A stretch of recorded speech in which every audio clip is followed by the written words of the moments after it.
Hi everyone. നമ്മൾ ചിന്തിക്കുന്നത് exodus 9 ആണ്.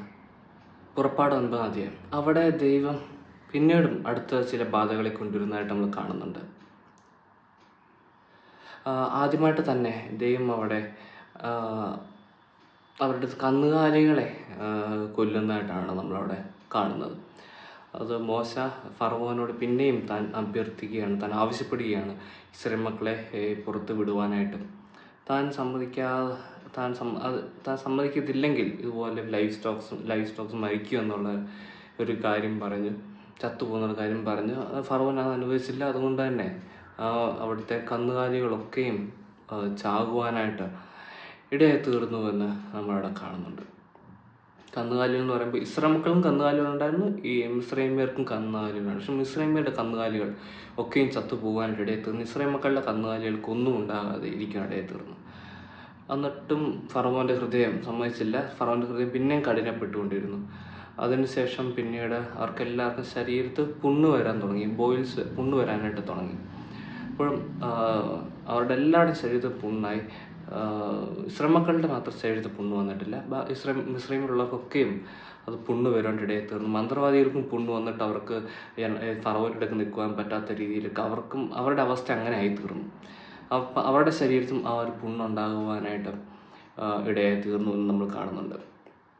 അങ്ങനെ അവർക്കും അങ്ങനെ പുണ്ണുണ്ടായി. പക്ഷെ എന്നിട്ടും ഫറവോൻ അവരെ വിട്ടില്ല. ഫറവോൻ്റെ മനസ്സ് പിന്നെയും കഠിനപ്പെട്ടുകൊണ്ടേയിരുന്നു. പിന്നെ അടുത്തതായിട്ട് ദൈവം അവിടെ കൽമഴ പെയ്യ്ക്കുവാനായിട്ട് ഇടയായി തീർന്നു. അപ്പോൾ ആകാശത്ത് നിന്ന് കല്ലൊക്കെ നല്ല സ്പീഡ്, നല്ല ചൂടായിട്ട് തീയോടെ വരുന്ന കല്ല് നല്ല സ്പീഡിൽ അവിടെ വന്ന് ഈജിപ്തിലൊക്കെയും വീഴുവാനായിട്ട് ഇടയായി തീർന്നു. അവിടുത്തെ കൃഷികളൊക്കെയും നശിച്ചു. കന്നുകാലികളുടെ പുറത്തും ഒക്കെയും കല്ലുകൾ വീഴുവാനായിട്ട് ഇടയായി തീർന്നു.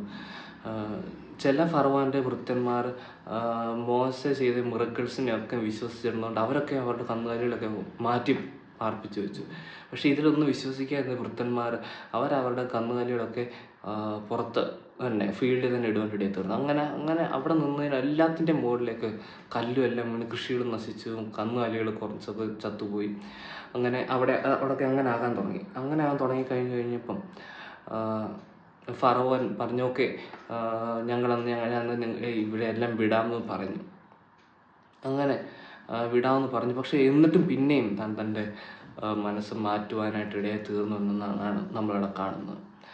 അപ്പോൾ നമ്മൾ നോക്കുമ്പോൾ ദൈവം ആ ബാധകളൊക്കെയും പിന്നെയും കൊണ്ടുവരുമ്പോൾ അതിൻ്റെ സിവിയറിറ്റി കൂടിയാണ് വരുന്നത്. എന്നിട്ട് പോലും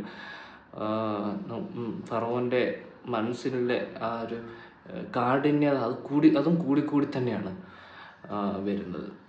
പക്ഷേ എന്നിട്ടും അവസാനം നമ്മൾ കാണുന്ന ഫറവോൻ വിടുന്നതായിട്ടൊക്കെ കാണുന്നുണ്ട്. പക്ഷേ ഇതിലൂടെ എല്ലാം മറ്റൊരു മെസ്സേജും കൂടെ കാണിക്കുന്നുണ്ട്. അത് മറ്റാരുമല്ല, ഈ ഇസ്രായേൽ മക്കളുടെ ഈ ഭാഗത്ത് മാത്രം, ഇസ്രായേൽ മക്കൾ താമസിക്കും ഗോശൻ എന്നുള്ള പ്രദേശത്ത് മാത്രം കൽമഴയോ ഒന്നും വീഴുന്നില്ല. അവർ ഫുൾ പ്രൊട്ടക്റ്റഡ് ആണ്.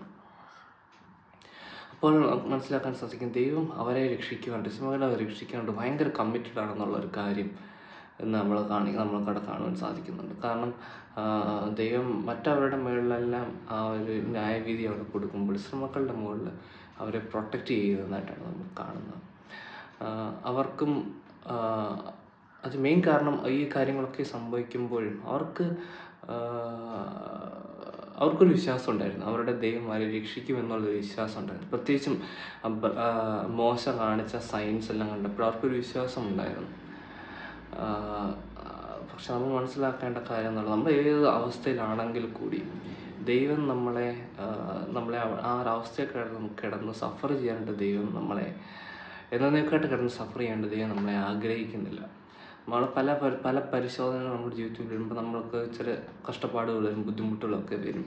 പക്ഷെ അതൊക്കെ ഒരു താൽക്കാലികമാണ് എന്നുള്ളൊരു കാര്യമാണ് നമുക്കിവിടെ കാണുവാൻ സാധിക്കുന്നത്. നമ്മൾ നോക്കുമ്പോൾ ആ ഒരു ബിറ്റർ എക്സ്പീരിയൻസ് ഉണ്ടാകുമ്പം ഫറവോൻ്റെ മനസ്സ് മാറുകയാണ് ചെയ്യേണ്ടത്. പക്ഷേ ആ മനുഷ്യൻ്റെ മനസ്സ് പിന്നെ കഠിനപ്പെട്ടുകൊണ്ടിരിക്കുകയാണ് ചെയ്യുന്നത്. പക്ഷെ നമ്മൾ മനസ്സിലാക്കേണ്ടത് എത്ര നമ്മുടെ ചുറ്റുമുള്ളവരൊക്കെ അല്ലെങ്കിൽ നമ്മൾക്കെതിരെ തെറ്റ് ചെയ്യുന്നവരൊക്കെ എത്ര കാഠിന്യത്തോടെ നമ്മൾക്കെതിരെ പ്രവർത്തിച്ചാൽ കൂടി ദൈവം നമ്മുടെ കൂടെ ഉണ്ട്. ദൈവം നമ്മളെ പ്രൊട്ടക്റ്റ് ചെയ്യും. ദൈവം നമ്മളുടെ കൂടെ ഉള്ളിടത്തോളം കാലം നമ്മൾക്ക് ഒന്നിനെപ്പറ്റും പേടിക്കേണ്ട ആവശ്യമില്ല. ദൈവമക്കളെ നിലയിൽ നമ്മുടെ കൂടെ ദൈവം എപ്പോഴും ഉണ്ട്. അപ്പോൾ അതുകൊണ്ട് തന്നെ നമ്മളുടെ എതിരെ ആരെന്ത് പ്രവർത്തിച്ചാലും നമുക്ക് പേടിക്കേണ്ട ആവശ്യം അവിടെ ഇല്ല. കാരണം അവരെക്കാളും ഒക്കെ വലിയതും ഭയങ്കരനുമായിട്ടുള്ള ദൈവമാണ് നമ്മുടെ കൂടെ ഉള്ളത്. അതുകൊണ്ട് ഈ ചിന്ത നമ്മളെ സഹായിക്കട്ടെ. ദൈവത്തിൻ്റെ നാമം മഹത്വപ്പെടുമാറാകട്ടെ.